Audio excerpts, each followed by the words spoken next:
Assalamualaikum. Kami dari kumpulan 15 ingin membentangkan mengenai fi'il.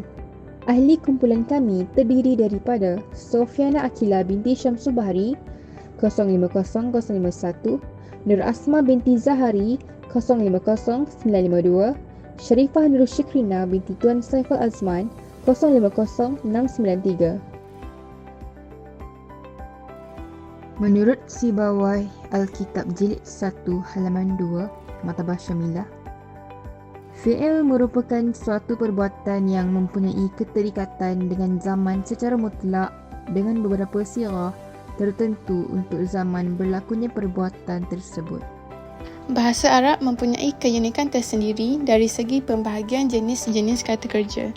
Tidak seperti bahasa Melayu, bahasa Arab mempunyai 3 jenis kata kerja yang digunakan untuk menggambarkan sesuatu perbuatan pada waktu tertentu. Dengan itu, saya akan jelaskan sedikit komponen-komponen kata kerja ini dan bila ianya sesuai digunakan. Yang pertama adalah fi'il madi. Fi'il madi sesuai digunakan untuk merujuk kepada perbuatan yang dilakukan pada masa lampau atau lebih jelas lagi menggunakan keterangan waktu yang telah terjadi pada masa lalu.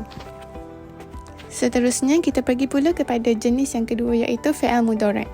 Fi'il ini sesuai digunakan untuk menggambarkan perbuatan pada waktu sekarang dan akan datang. Yang ketiga pula adalah fi'il amar, iaitu merujuk kepada kata perintah. Kata kerja ini digunakan apabila kita sedang menyuruh atau meminta seseorang untuk melakukan sesuatu. Pada slide ini, saya telah mengkelaskan beberapa perkataan mengikut jenis-jenis fi'il. Perkataan pertama iaitu jalasa, telah duduk, di bawah jenis fi'il madi. Yajlisu, sedang duduk, fi'il mudhari'. Ijlis, duduklah, fi'il amar, iaitu kata perintah. Perkataan seterusnya adalah fataha, telah membuka, yaftahu, sedang membuka, iftah, bukalah. Contoh ketiga adalah sami'a, telah mendengar, yasma'u, sedang mendengar, dan isma', dengarkan. Contoh bagi fi'il adalah zahaba, telah pergi, kataba, telah menulis, qara'a, telah membaca. Tidak semua fi'il ialah kata kerja, tetapi seluruh kata kerja adalah fi'il. Sebagai contoh, saluha iaitu telah baik, bukan kata kerja tetapi kata sifat. Fi'il adalah kata yang mengandungi sebuah makna yang ada pada dirinya dan berkaitan dengan waktu, seperti telah, sedang, akan. Terdapat beberapa tanda yang menunjukkan kepada fi'il.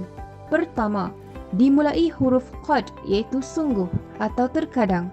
Sungguh iaitu qad yang disertai dengan madhi. Terkadang ialah qad yang disertai dengan mudhari'. Sebagai contoh, qad qamatis salah. Qamati merupakan fi'il. Kedua, dimulai huruf tha iaitu akan. Sebagai contoh, kalla saya'lamun. Ya'lamun merupakan fi'il. Ketiga, dimulai huruf saufa iaitu akan. Sebagai contoh, kalla saufa ta'lamun. Ta'lamun merupakan fi'il. Keempat, diakhiri huruf ta. Sebagai contoh, qad qamatis salah. Qamat adalah fi'il. Seterusnya, mari kita lihat contoh fi'il yang terdapat dalam ayat. Berikut merupakan dialog antara Ahmad dan bapanya. Ya Abi, aina sanazhabu fi al-usbu' al-qadim? Sanazhabu al-utlah ila Terengganu wa sanazuru ila al-amakani masiratun lil-ihtimami hunaka. Hasanan izan, sa'ahzamul malabis li'ihtida'iha hunaka. Hajadtul ghurfah fi al-funduq yawmin as-sabiq. Dalam dialog pertama, nazhabu merupakan fi'il. Nazhabu bermaksud kita akan pergi dan ia merupakan fi'il mudhari'. iaitu perkara yang akan berlaku. Seterusnya, pada dialog kedua, terdapat dua fi'il iaitu nazhabu dan sanazuru yang bermaksud pergi dan mengemas. Kedua-duanya juga merupakan fi'il mudhari'. Pada dialog ketiga, sa'ahzamu bermaksud mengemas, ianya merupakan fi'il. Dan pada dialog terakhir, terdapat fi'il madi iaitu hajastu yang bermaksud telah menempah.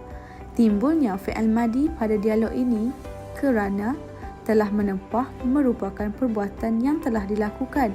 Maka fi'il madi dalam ayat tersebut wujud. Itu sahaja pembentangan daripada kumpulan kami. Syukran jazilan.